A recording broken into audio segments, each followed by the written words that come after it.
नमस्कार, मी रुपाली तुमचं पुन्हा एकदा एका नवीन ब्लॉगमध्ये अगदी मनापासून स्वागत करत आहे. आजचा टॉपिक अतिशय महत्त्वाचा आहे. हे त्या आईंसाठी आहे ज्या रिसेंटली आई बनलेल्या आहेत आणि खूप पेनफुल जर्नी आहे त्यांची ब्रेस्ट फिडिंगची.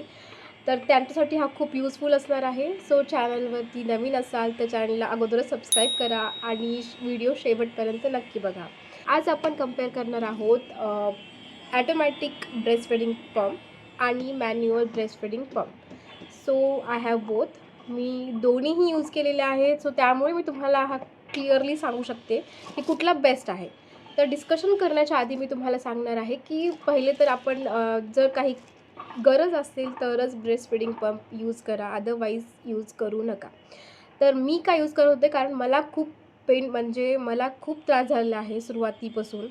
कारण जेव्हा मी डॉक्टरांकडेही दाखवलेलं आहे, स्किन स्पेशालिस्टला आणि गायनेकला दोघांचंही सजेशन घेतलेलं आहे आणि त्यांनी मला सजेस्ट केलेलं आहे पंप यूज करण्यासाठी. त्यामुळे मी यूज करत आहे. सो जर तुम्हालाही काही खूप जास्त प्रॉब्लेम असेल की तरच तुम्ही हा ब्रेस्ट फिडिंग पंप यूज करा, अदरवाईज काहीही गरज नाही आहे. तुमच्यापैकी बऱ्याच जणांना ब्रेस्ट फिडिंगला खूप पेन होत असेल किंवा निप्पलला क्रॅक असेल किंवा बऱ्याचशा गोष्टी आहेत, बाळ लॅच करत नाही आहे, त्यावेळेला तुम्ही पंप यूज करू शकता. इनिशियल फेजमध्ये खूप त्रास होतो, तर त्यावेळेला तुम्ही पंप यूज करू शकता. तर त्यासाठी मी हे 2 पंप आहेत तर ते आपण आता कंपेअर करूयात. सो हा आहे मॅन्युअल पंप. तर मॅन्युअल पंप मी सुरुवातीला यूज केला आहे. तर हा आपल्याला ब्रेस्टला अटॅच करावा लागतो आणि इथे खाली बॉटल लावावी लागते इथे ह्या साईडला. आणि बेसिकली इट्स इझी, खूप इझी आहे यूज करणं, काही त्याच्यामध्ये प्रॉब्लेम नाही आहे. बट एवढंच आहे की आपल्याला हाताने करावं लागतं हे अशा पद्धतीनं, त्यामुळे हात खूप दुखायचा सुरुवातीला. आणि मला काय झालं की माझी निप्पलचे जे क्रॅक होते ते हील होण्यासाठी बराच वेळ लागला आणि त्यामुळे मला हे खूप जास्त पेनफुल वाटत होतं की म्हणजे मी हे हाताने करायची तर टाईमही खूप जायचा आणि चिडचिड खूप व्हायची त्यामुळे. सो हा मॅन्युअल आहे आणि याची प्राईजही खूप रिजनेबल आहे. ऑनलाईन जर तुम्ही सर्च करत असाल तर तुम्हाला ऑनलाईन मिळून जाईल. प्रत्येक वेबसाईटवरती आहे, फ्लिपकार्टवरती आहे, ॲमेझॉनवरती आहे, फर्स्ट क्रायवरती पण अवेलेबल आहे. जर तुम्हाला हवा असेल तर प्लीज मला कमेंटमध्ये सांगा, मी तुम्हाला लिंक पाठवेल. तर नेक्स्ट आहे हा मी जो यूज करत आहे तो मिमीचा इलेक्ट्रिक ब्रेस्ट पंप आहे, जो मी आत्ता यूज करत आहे. विच इज अमेझिंग वाटतं. ज्यांना कुणाला यूज करायचा असेल ते यूज करू शकतात. हा माझा फीडबॅक आहे, but again choice is yours. तर याच्यामध्ये तुम्हाला काय काय मिळतं हे पण मी दाखवणार आहे आणि कसं यूज करायचं आहे तेही मी तुम्हाला दाखवते.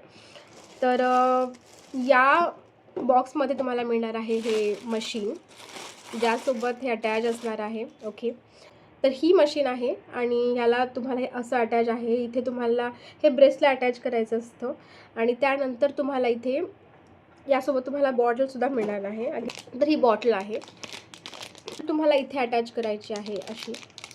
हे अटॅच करायचं असतं तुमच्या ब्रेसला. इथे तुम्हाला चार्जरसाठी इथे हे होल चार्जिंगचं. ओके, त्यानंतर इथे तुम्ही स्क्रीनवरती बघू शकता, इथे आहेत एमचं साईन आहे, मोडसाठी आहे. हे तुम्हाला वेगळे वेगळे मोड सेट करता येतात. हे स्विच ऑन आणि स्विच ऑफ आहे. इथे तुम्ही स्विच याच्यावरती बटन प्रेस केल्यानंतर हा स्विच ऑन होणार, मशीन ॲटोमॅटिकली ऑन होते. सो जर तुम्हाला त्याची स्पीड वाढवायची असेल तर इथे तुम्हाला प्लसचं साईन आहे. जर तुम्हाला त्याची स्पीड कमी करायची आहे तर तुम्हाला हा साईन दिलेला आहे. तर जेव्हा तुम्ही ऑन करता, बेसिकली तुम्हाला ब्रेसला अटॅच करायचं आहे, त्यानंतर तुम्हाला इथे ऑन करायचा आहे.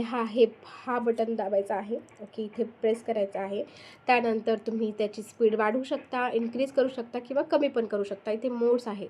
तो इनिशियली जेव्हा तुम्ही हे स्विच ऑन करता त्यावेळेला ॲटोमॅटिकली जे तुमचं दूध आहे ते यायला चालू नाही होत. पहिलं तर ते मसाज करतं किंवा हळूहळू ते सर्व करण्याचा प्रयत्न करतं. सो अजिबात पेन होत नाही. जर तुम्हाला असं म्हणजे माझा हा समज होता, मी जेव्हा मला त्रास होत होता तेव्हा मला डॉक्टरांनी जेव्हा सजेस्ट केलं की तू इलेक्ट्रिक पंप यूज कर, तेव्हा मला फार म्हणजे मला भीती वाटत होती की मी हे यूज केलं तर अजून पेन होईल, अजून क्रॅक्स होतील वगैरे. तर अजिबात असं काही नाही आहे. हे खूप फ्लेक्झिबल आहे. तुम्ही जर बघू शकता तर हे खूप फ्लेक्झिबल आहे, खूप सेफ आहे यूज करण्यासाठी आणि तुम्ही बिनधास्त तुम्ही हे यूज करू शकता जर गरज असेल तर. Again choice is yours. So जर दोन्ही कंपेअर केलं, इलेक्ट्रिक आणि मॅन्युअल जर कंपेअर केलं तर आय थिंक इलेक्ट्रिकची प्राईस हाय आहे आणि मॅन्युअलची कमी आहे. सो अगेन तुम्हाला जर अफोर्ड करू शकत नसाल तर मॅन्युअल तुम्ही पर्चेस करू शकतात. हा पण यूजफुल आहे काहीच प्रॉब्लेम येणार नाही आहे हा यूज करतानासुद्धा. आणि हा तर बेस्ट आहे बिकॉज तुम्हाला याच्यामध्ये तुम्हाला हाताने पंपिंग करायची नाही आहे, ॲटोमॅटिक आहे. त्यानंतर इथे स्विच आहे, त्यामुळे तिथे स्पीड पण तुम्ही वाढवू शकता. तुम्हाला काही फार त्रास होणार नाही आहे ह्या पंपमुळे. सो हे माझं कंपॅरिझन होतं. सो चॉईस इज युअर्स, म्हणजे तुम्हाला दोन्हीही तुम्ही यूज करू शकता. जर तुम्हाला खूप म्हणजे फ्रिक्वेंटली पंपिंग करायचं आहे तर तुम्ही इलेक्ट्रिक घेऊ शकता. आय थिंक हे फार काही कॉस्टली नाही आहे. 2,000पर्यंत तुम्हाला हे मिळून जातं आणि ऑफरमध्ये असेल तर मध्ये त्यापेक्षाही तुम्हाला कमी मिळून जाईल. आता फर्स्ट क्रायवरती ऑफर वगैरे असतात बऱ्याच वेळेला, तेव्हा तुम्हाला ते ऑफरमध्ये मिळून जाईल.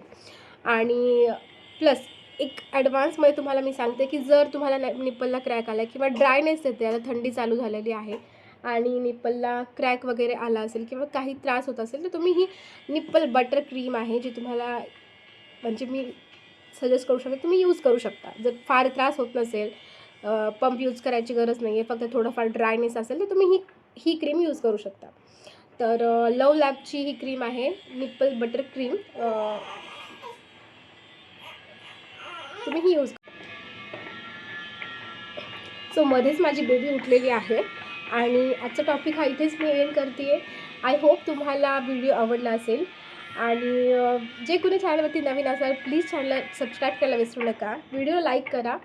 चला पुन्हा भेटूयात अशाच एखाद्या युजफुल टॉपिकसोबत. पुन्हा भेटूयात. बाय.